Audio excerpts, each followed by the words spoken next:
Well, hello there, fellow geeks and geekettes, and welcome to yet another video. What happened, Psycho Seb? 2 videos about contemporary comics in just 2 days? What happened? Have you gone mad? Have your world gone topsy-turvy? You haven't even waited 24 hours between making 2 videos about modern comics. You don't do videos about modern comics. What happened? You are not even wearing any pants. That was a lie. Or was it? Now, yes, this is another video about contemporary comic books, and it is once again about Batman, because, as I said in my previous videos, I read very little modern comics. I read miniseries, maxi series that I actually liked and enjoy. Anything that Scott Snyder writes, except for the ongoing Justice League, I haven't read that, and anything that Sean Gordon Murphy writes, and Brian Azzarello and Lee Bermejo, which is all Batman, basically. And I also very much enjoyed Grant Morrison's Green Lantern. And as far as Marvel goes, there's even fewer comics there. His House of X and Powers of 10. But I've always been reading the main Batman title, the Batman title. Not really Detective Comics in the last couple of years, but the Batman definitely. I've made it a habit, right? So be it a good run, be it a bad run, I read each and every issue of a Batman comic each and every month, which means, as I said, that I suffered through each and every single issue of Tom King's Batman, but that's gone now. Now I believe James Tynion IV is writing the Batman, and he introduced a new character, and that new character is called Punchline, and apparently it's the new Joker's girlfriend, because those of you who know and who have been reading the American comics, especially the Batman comics in the last couple of years, you know that Batman isn't Harley Quinn's boyfriend anymore, or Harley Quinn isn't Joker's girlfriend anymore, because everything has to be deconstructed, and because every single woman in American comic books has to be independent, strong woman who just punches around men all the time, even though she weighs about 50 kilos. Yes, I'm from Europe. We've got the metric system. Deal with it. 50. I'm not transferring that into pounds, so bugger you. So even though she weighs like 50 kilos and the man weighs like 120 kilos, she just throws him around like he was a little doll, or rag doll and things like that. So Punchline. She first appeared in Batman 89, or issue 89, written by James Tynion IV, drawn by Jorge Jimenez, if I'm not wrong, and she also appeared in various other comic books, various other titles that I haven't read, but I have made my research. She appeared in, I believe, it was something with Superman, and then in one of the events, when Lex Luthor was battling some dark Batman from the Dark Multiverse, and then there was the... I don't really read, contemporary... I don't read every single contemporary comics. I only read the main Batman title, so that's where I know Punchline from. But I've made my research, as I said, and I know that she's been around for a couple of months now, and that her real name is Alexis Kane, and the rest is what I know from what I've read, and that is that she is a badass character. That needs to be said. Yes, that she is Joker's right hand at the moment, whereas Joker at the moment in the contemporary comics, the Batman title, Joker stole all Batman's money very cleverly. So Joker is a billionaire right now. Bruce Wayne is really nobody almost. He's lost all his money.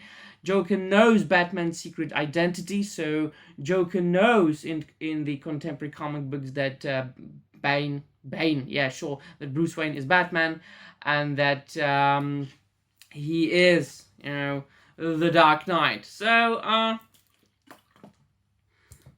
and that gave Joker the opportunity to strike Batman and Gotham in a way that he hasn't done before, which means taking over Gotham completely. And his ultimate plan is, I don't know, maybe taking over the United States of America, taking over the world.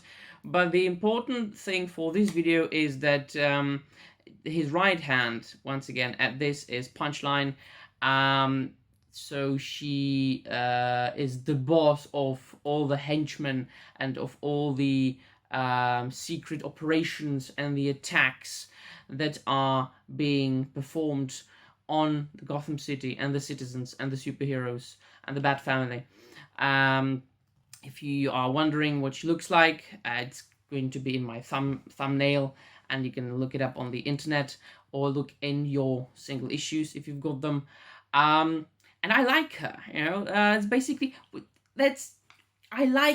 I like about Punchline is that we don't know much about her yet, and I would like that to stay this way, because that would be very similar to the Joker himself, who is a mysterious character so far, and we don't really know Joker's origin. There are many versions of Joker's origin, but none of them has been made canon.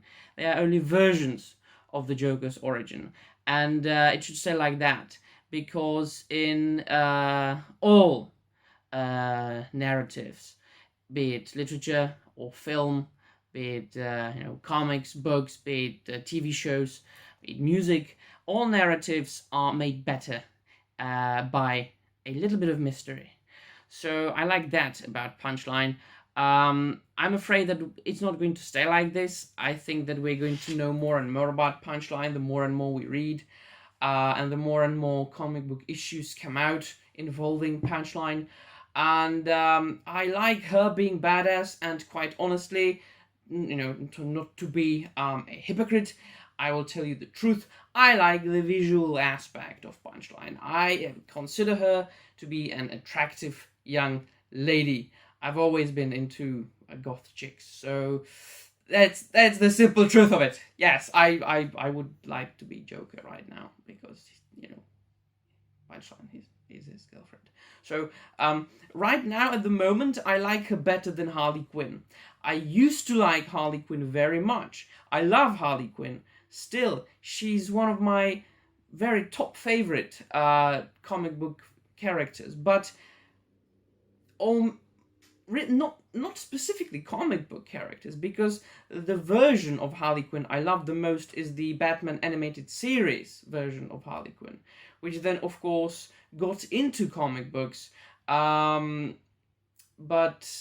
then Amanda Conner and Jimmy Palmiotti came during the New 52, and they transformed Harley Quinn into a single anti-hero that is leaning towards being a hero, really, and made her into an independent woman who just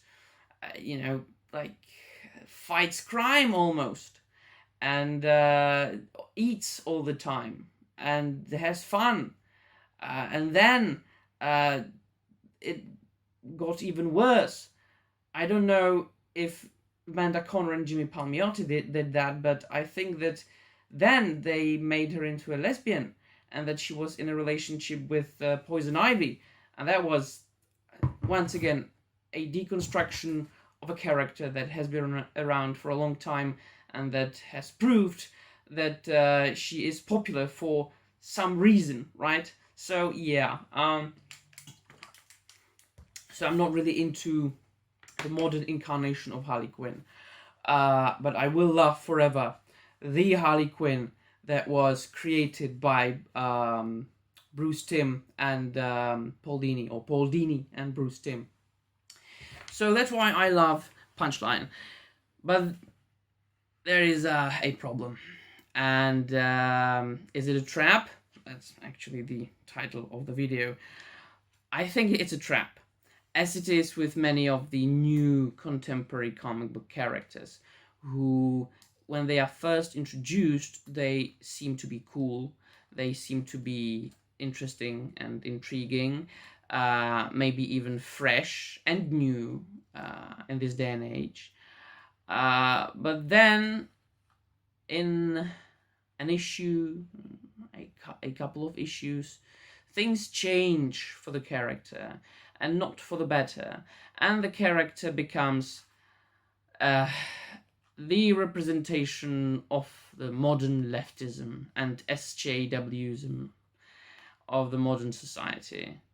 So that's what I'm afraid of, that Punchline will eventually become basically a second Harley Quinn, and that it is very possible and very likely that they will team up.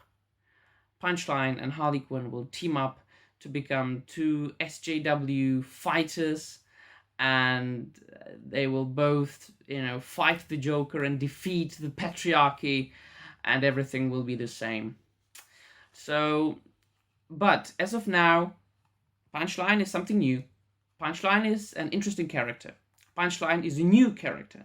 Punchline is an original character, an interesting and intriguing character that I consider to be worth being read about. So I am quite enjoying reading the contemporary run of Batman, and I will continue to do so until Batman is cancelled in the future someday. So yeah, that's my take on Punchline. One of the very few things I like about modern comics. And that will be all from me. What do you think about Punchline? Have you read any of the new Batman comics or any of the new DC comics, published comic books? And what do you think about that? Let me know in the comments down below if you share my opinion or if your opinion differs in any way. And of course, do not forget to dislike this shitty video if you don't like it, or like this shitty video if you like it, and subscribe to this unimportant channel of an unimportant geek talking about unimportant things. That would be really all from me, my friends. See you soon, and bye.